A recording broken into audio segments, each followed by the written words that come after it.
Late June 1944. The hedgerow country of Normandy, weeks after D-Day.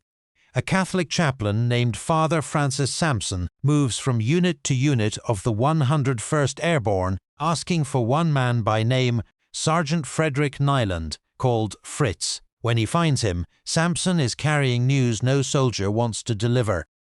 Of the 4 Niland brothers of Tonawanda, New York, who went to war, 3 are now reported dead within the span of a single week. Fritz, jumping and fighting in Normandy, does not yet know. The chaplain has come to take him out of the war. This is the true story behind Saving Private Ryan. There were 4 Niland brothers. Edward, the oldest, was a crewman on a B-25 bomber in the Pacific. Preston was an officer in the 4th Infantry Division. Robert was a paratrooper in the 82nd Airborne. And Fritz, was a paratrooper in the 101st. They came from Tonawanda, a working town near Buffalo, New York. Their mother, Augusta, had sent all 4 of her sons into the Second World War. By the summer of 1944, all 4 were in combat on opposite sides of the world in the same few weeks, and the telegrams were about to come to the same front door.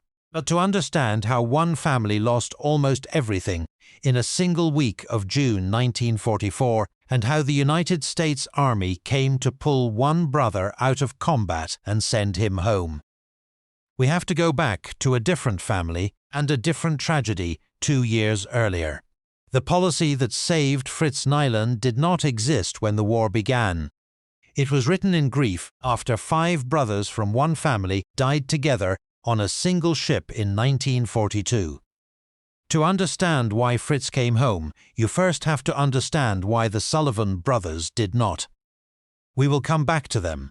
On the night of June 5th into June 6th, 1944, 2 of the 4 Niland brothers jumped into Normandy in the dark. Robert, with the 505th Parachute Infantry of the 82nd Airborne, Fritz, with the 501st of the 101st. A third brother, Preston, came ashore by sea with the 4th Infantry Division at Utah Beach. 3 Niland brothers were now in Normandy at once, within a few miles of one another, none knowing exactly where the others were. The 4th brother, Edward, was already gone, shot down over Burma a month earlier and listed as missing. Robert Niland landed with the 82nd Airborne near the village of Neuville-aux-Plaines in the scattered chaotic drop that defined the American airborne landings. On June 6th, his unit was holding a position against a German counterattack.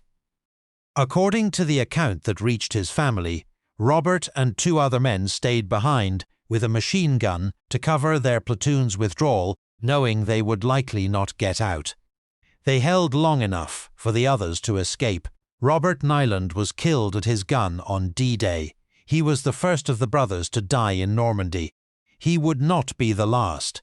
The next day, June 7th, 1944, a few miles away, Preston Niland was killed. He was a lieutenant in the 22nd Infantry Regiment of the 4th Division, fighting inland from Utah Beach.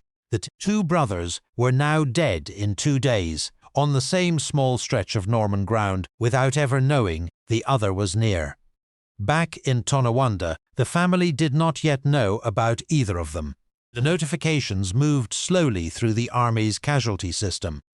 The telegrams for Robert and Preston were making their way, separately, toward the same house, and behind them came a third, about Edward.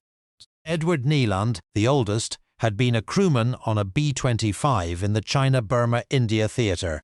In May 1944, his aircraft was shot down over Burma. No parachutes were seen. He was listed as missing in action and presumed dead. So by the second week of June, the arithmetic of the Niland family had become almost unbearable. Robert, dead on D-Day. Preston, dead the next day. Edward, missing and presumed dead over Burma. Of Augusta Niland's 4 sons, 3 were gone in the space of about a month. Only one was known to be alive, Fritz, still fighting in Normandy. What happened next is the part Hollywood turned into a legend. If this is the kind of history you want more of, subscribe. We are just getting to it. The story long told is that Augusta Niland received the telegrams at her home in Tonawanda within a single span of days. War Department notices, one after another, about 3 of her sons. Whether they came on one morning or across a few, the effect was the same. The army realized it had in one family very nearly repeated a catastrophe it had sworn would never happen again, and someone in the chain of command made a decision. The last Niland son would not be allowed to die in this war. The order came down through the War Department to the field. Find Sergeant Frederick Niland of the 101st Airborne and remove him from combat. He was believed to be the sole surviving son, and under the policy taking shape after earlier tragedies, he was to be sent home. There was no squad of 8 men dispatched across France to find him, as the film would later imagine. There was a chaplain, Father Francis Sampson, and a set of orders. But the human reality was just as strange as the fiction. Somewhere in the Normandy hedgerows was a young paratrooper who did not yet know he was the only one left. Father Francis Sampson, a chaplain of the 101st Airborne, was given the task of finding Fritz Niland. Sampson was no stranger to the cost of the invasion. He had jumped into Normandy himself, had been briefly captured, and had nearly been shot. He moved through the scattered units, looking for one sergeant. When he finally found Fritz, he had to tell him what had happened to his family, that Robert was dead, that Preston was dead, that Edward was missing over Burma, and that the army was sending him, Fritz, home. Fritz Niland's first reaction was not relief. It was refusal. Fritz did not want to go. He argued. He had trained with his unit, jumped with them, fought beside them, and he did not want to leave them in the middle of a war. But the order was not a request, and Father Sampson and his commanders made clear there was no choice. Fritz was pulled out of Normandy and processed for return to the United States. He would spend the rest of the war stateside, serving as a military police officer in New York.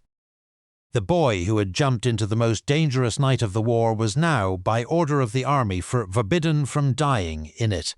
His mother had lost 3 sons. The army would not let her lose the 4th, and then the arithmetic changed again.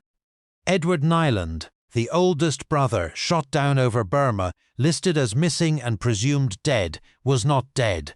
He had survived the crash, been captured by the Japanese, and was being held in a prison camp in Burma under brutal conditions. He endured roughly a year of captivity, starvation, and forced labour. In 1945, as the war in Burma turned, Edward Niland was liberated by British forces. He weighed under 80 pounds. He came home. The family that believed it had lost 3 of 4 sons had, in the end, lost 2. For Augusta and Michael Niland of Tonawanda, the war had taken 2 sons and given 2 back from the edge of death. Robert was buried in the Normandy American Cemetery at Colville-sur-Mer, above Omaha Beach, where he lies today among the rows of white crosses overlooking the sea. Preston was buried in the same cemetery. The 2 brothers, who died a day apart in June 1944, rest near each other in France. Edward came home broken by Burma but alive. Fritz came home whole. The Niland brothers' war was over, and the strangest chapter of their story had not even been written yet. Fritz Niland went home to New York, finished the war as a military policeman, and then built an ordinary, quiet life. He went to school, became a dentist, married, raised a family, and practiced for decades in the Buffalo area. He did not trade on his story. He did not seek attention for having been the brother who was sent home. He lived the long, full, undramatic life that his brothers Robert and Preston never got to live, which was, in a sense, the entire point of his having been saved. Frederick Niland died in 1983. He was 63. Edward, who survived Burma, lived until 1984. Now we come back to the family from the bridge, the reason Fritz was ever pulled out at all. On November 13, 1942, The light cruiser USS Juno was sunk off Guadalcanal. Aboard her were 5 brothers from Waterloo, Iowa, the Sullivan brothers, who had enlisted on the condition that they served together. All 5 died. The loss of an entire family of sons in one moment shocked the country. In its wake, the War Department moved toward what became the sole survivor policy. Rules meant to keep the last surviving sibling of a devastated family out of harm's way. That policy is what reached into Normandy and pulled Fritz Niland home. For half a century, the Niland brothers were a footnote. Then, in 1998, Steven Spielberg made a film called Saving Private Ryan. Its story, a squad sent across Normandy to find the last surviving brother of a family that had lost the others, was inspired by Fritz Niland. The film changed the details. It invented the rescue squad. It put the decision in the mouth of General George Marshall, the Army Chief of Staff, shown reading a Civil War letter of condolence to a grieving mother before ordering Private Ryan found. The character was fiction. The family behind him was real. Tens of millions who wept at the film never knew the Nilands' names. The argument the Niland story raises has been with armies for as long as families have sent more than one son to war. Is it right to pull one man to safety because his brothers have died? To decide that one family has given enough? The case for a nation that lets a mother lose every child has failed something basic, and the sole survivor policy exists to honor that limit. The case against every soldier is someone's son, and the man pulled out leaves his comrades to face the danger he is spared. Fritz Niland himself did not want to go. He believed his place was with his men. The army decided his family had paid enough. Who was right is still argued.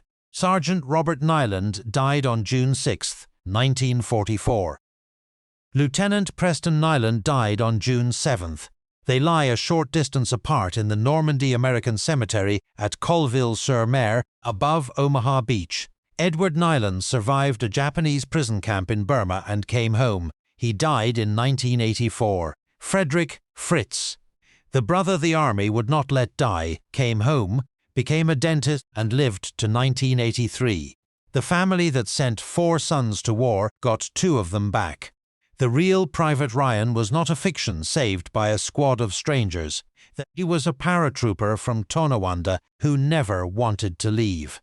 If your father, your grandfather, your uncle, anyone in your family served in the 82nd or 101st Airborne, the 4th Infantry Division, the bombers, over Burma, or anywhere in the Second World War, and especially if your family sent more than one son, leave their names and what they did in the comments below. Don't just leave the name. Tell us one thing about them, one thing they did, one thing they said, one thing you remember. The men who were there deserve more than a name in a database. They deserve to be remembered as people. Subscribe if you want the next story. There are more of them.